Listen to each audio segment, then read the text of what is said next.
she talking about? Time blindness.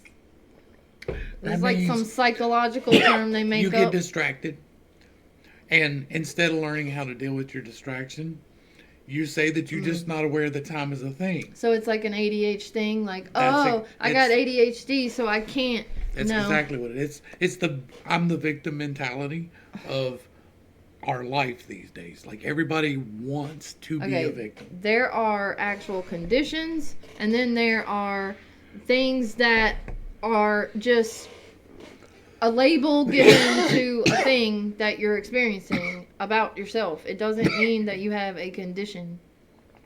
Especially not one that needs to be catered to by employers. Like, literally, you get employed to show up at this time and take care of work between this time and this time. And if you can't be on time, how do you accommodate? No, we don't do that. No, we don't. What the hell? What you the hell? Need to find an artistic endeavor and do that. Yeah, you need to focus on things that don't require you to be somewhere at a certain time. Then, look, she's very upset though. Like, I mean, she's absolutely convinced that this is a real thing, and that she is, without a doubt, it a could victim be of a it. real struggle, but she's not a victim. It's something that she needs to work on. But for like 0.01% of the population, there are tools. Like, there's like to help a person in a state that has this actual. Okay. But yeah, I mean, like, time blindness. Okay, so really? what? Okay, first of all, time blindness. I feel like I might have heard this before. Like it's like one of them things you just give a label to, like a personality type. Oh, your personality type this. That does not mean you have to conform and you're this type and Right. that's an excuse Then for you you are to do or absolutely gonna say do and we're this just going to thing every forgive single everything. time, and that is just not how it No, works. it means that if we learn things about ourselves, like if you learn you have a thing, then they call it, and somebody says, oh, we call that time blindness. Okay, it's hard for you to set schedules and get places on time. Well, then that's a thing you learned about yourself, and now you can fix that. Like, it literally, AA, the very first step is... It lets you know what to work on. Admitting you have a problem. It lets like, you know what to step work one. on. You're like, this thing right here is what I need to focus on now. So yeah, Because you can this apply is what that. I know. You can apply that across the board. It's all the things. Once you are aware of an issue, it's your responsibility to take care of the issue. Absolutely. And if you're not doing that, then you're choosing that. So if you're aware that you're depressed, it's up to you to figure out why you're depressed. That's not to say that it's easy and that it's going to be right away. But if you're just continuously just choosing, I know that this thing makes me depressed. No, I'm going to go pick at it. I'm not going to heal it, but I'm just going to pick at it and I'm going to poke at it. And then I'm going to be depressed. And then everybody's going to sympathize with me because I'm depressed. And so it's just a vicious cycle. And instead of just dealing with the actual issue, you're going back and you're poking at it. And same That's with true. anxiety, you're just doing it on the other side of the time That's true. scale. There are people who go through a clinical depression, which is where the chemicals and hormones and things in your body change and make you sad. For instance, a postpartum thing that happens. Right. That's not just a mental. That's a chemical reaction and things and hormones and something happens there. Okay, so that's real. I just want to point that out for people if we're recording something that is real. I mean, I went through that. But at some point, the medication that I was prescribed made things worse, caused it to be worse. Like, that different day.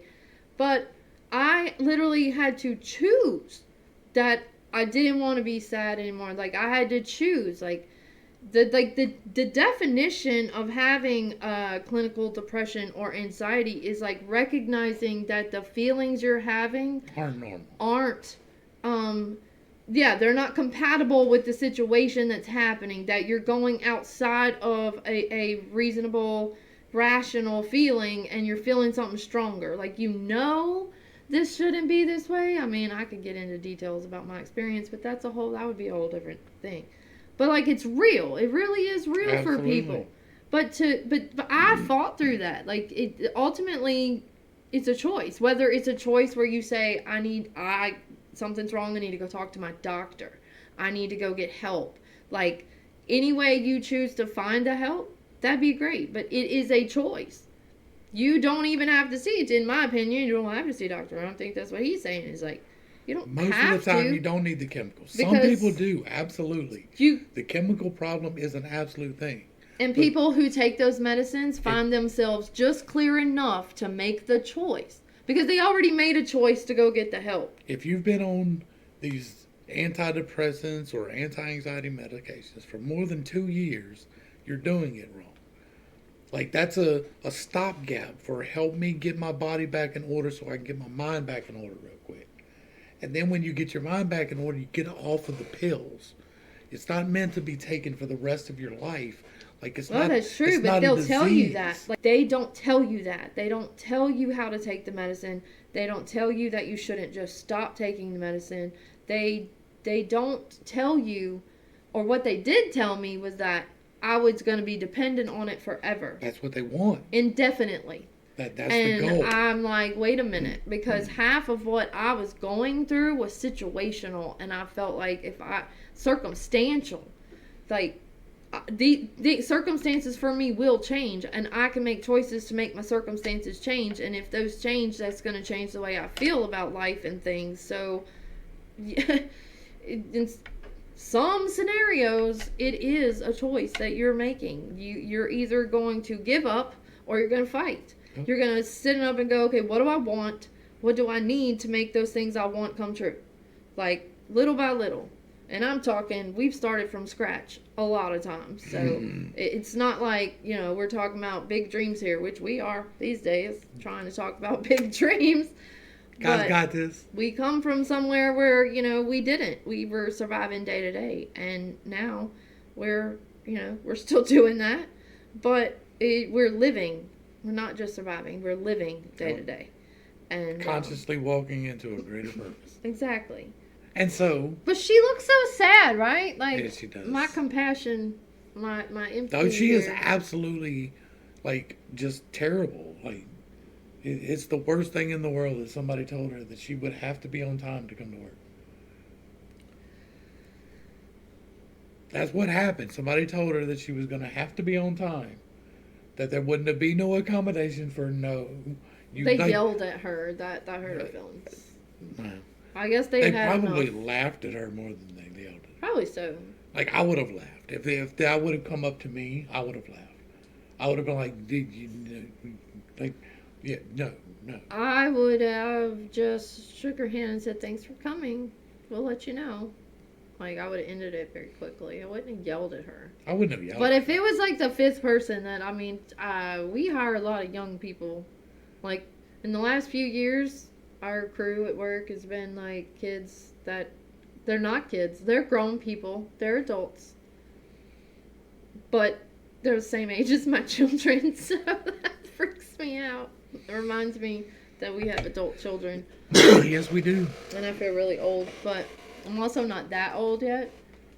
But I told Jay the other day to tell, I said, when you tell the guy on the phone, you tell Miss Kelly said. I was like, and you have to say Miss Kelly so that he understands that you're talking about an elderly person. Because there's no way you would call me Miss Kelly if I wasn't, like, old to you.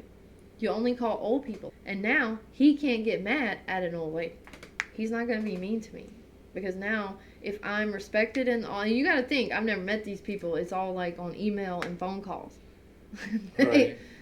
And on the phone, apparently, I sound young and cute because a few people have asked Brett and him what we look like at the office. But I tell them to tell them all that I'm a sweet little old lady. Because that way they can't get mad at me when I send them an email that's like... You know what I mean? I'm so cutting that up and putting it on the internet. No, don't put it on... That's not recording. Yes, it is. Oh, shit. We've been recording this whole time. This whole time? Yeah. No. Anyway, that's why you see so many LinkedIn searches on people with gender-neutral names, because people who correspond with Change them... your name to a gender-neutral name to get hits on LinkedIn. My baby told you today how to get more LinkedIn hits. That's the number one tip going forward. There you go. Change your name to a gender-neutral name and you will get more LinkedIn hits. How's your game going? We were celebrating. Doing pretty good. Yeah, Throwing fireballs across the screen. that's cool. Yeah. We got it to go. And I got it to where it actually counts the mana up and down when you use it, and regenerates the mana, and you take damage. Like, I haven't got it to where I can take damage yet, but you can take damage because there are health points. So, like, that's what I got to get done next, is figure out how to make it actually do damage. And when I can make it actually do damage, then it's just make a whole bunch of different versions of spells that have different effects, and that's pretty easy. So, yeah, coming together pretty good. Good. I'm glad. And then, like, I got music. We can pop up the music, and people can probably actually hear it. What music? Oh, for your game. Okay. Let me find it right here. Let's see if y'all can hear the music. I don't know. I might have to add it. Here it is. This. Let's get off of her. Yeah, how long's she been up there? This is the main game loop, and it has a long startup, but it starts engaging here in a second. And Sam Grillett did this. He's up from around Monroe, and I can't wait to actually start implementing it in there. Like, I can take clips and make loops and stuff, and it does quite a bit over the next 5 minutes. So we're gonna skip ahead. Like, this is the background music as you're exploring, right? So you're wandering through the actual labyrinth with this particular one. And so this is the ambient noise behind. So, like, it's not like somebody playing.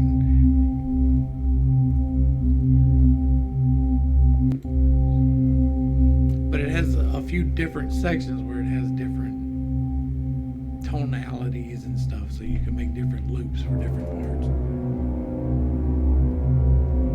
And then this other one, I must have closed that out. Right here is the outside of combat loop.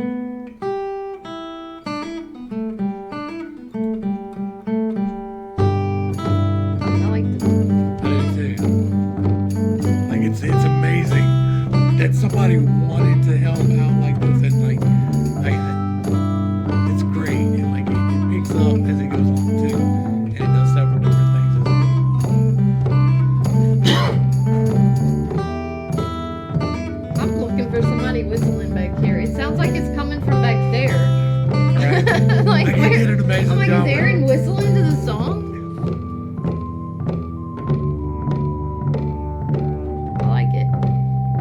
That's great stuff.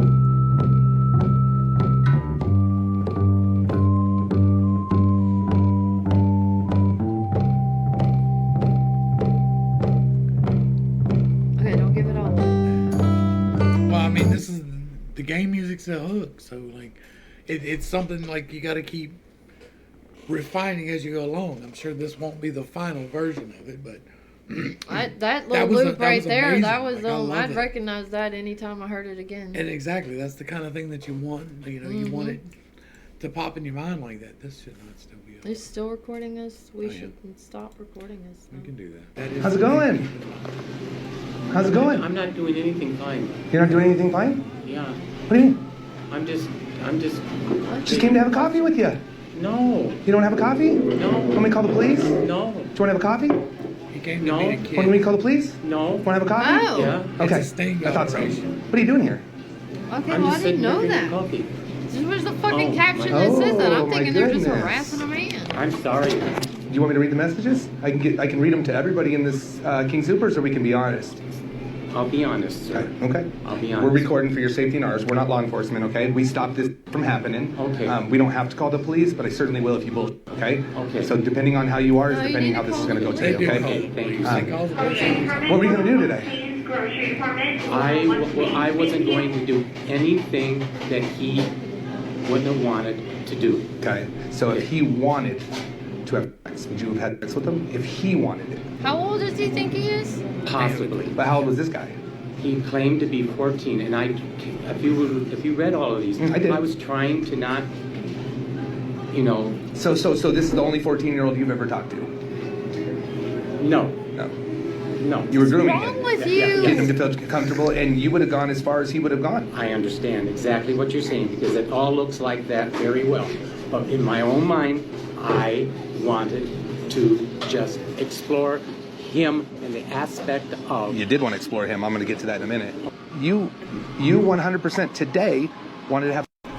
This is Greg Price, fucked where you up. at?